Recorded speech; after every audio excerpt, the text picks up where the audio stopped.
मेरे देश के नौजवानों, मेरे किसान भाइयों, मरना तो ये सबको है। इसलिए मैंने तय किया कि चाहे हमारे गांव हो, समाज हो, देश हो, यदि समाज के खिलाफ यदि कहीं जोर जुल्म हो, चाहे वो मजदूर किसान पर हो, चाहे किसी पर हो, हमें उसे डटकर विरोध करना चाहिए। और इतिहास उनका लिखा जाता है जो जुल्म अन्याय के खिलाफ आवाज बुलंद करते हैं। तलवार चाटने वाले के लिए इतिहास नहीं होता। और जुल्म करना तो अन्याय है ही, जो जुल्म को सहन करते हैं वो उससे भी बड़ा अन्याय है। जिस तरह से हमारे समाज में सदियों से मुट्ठी भर लोग एक बहुत बड़े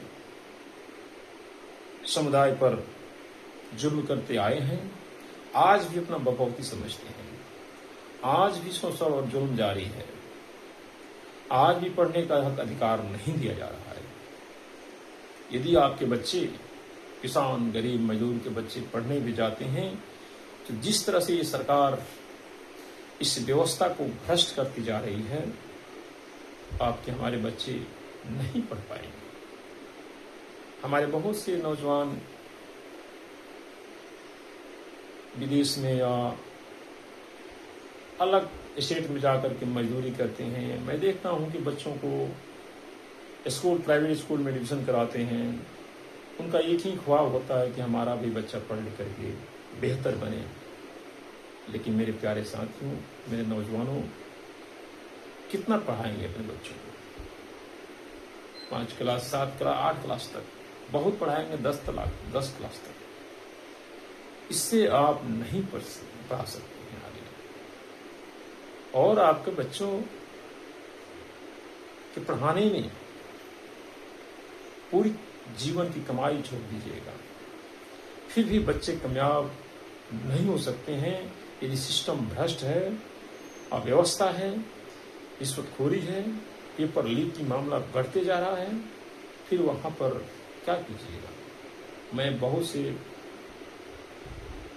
कंपटीशन की तैयारी करने वाले छात्रों से बात करता हूं। पेपर लीक जब होता है तो डिप्रेशन में आ जाते हैं। हमारे भी बच्चे तैयारी करते हैं।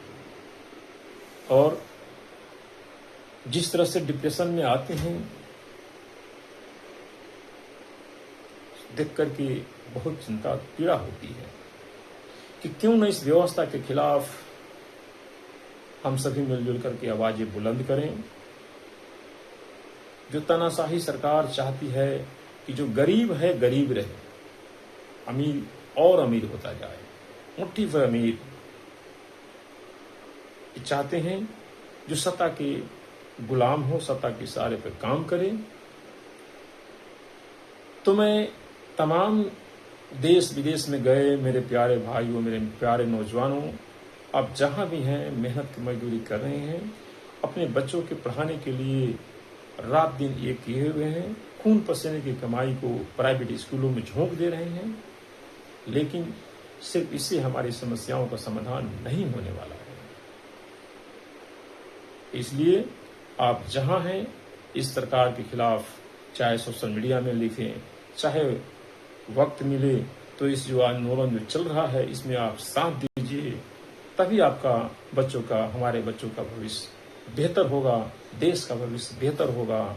आइए हम सब मिलकर इस नकम्मी सरकार को उखाड़ फेंके, इस व्यवस्था को सुधारने के लिए अपने आने वाले समय में हम पूरे आंदोलन को मजबूती से साथ दें। धन्यवाद।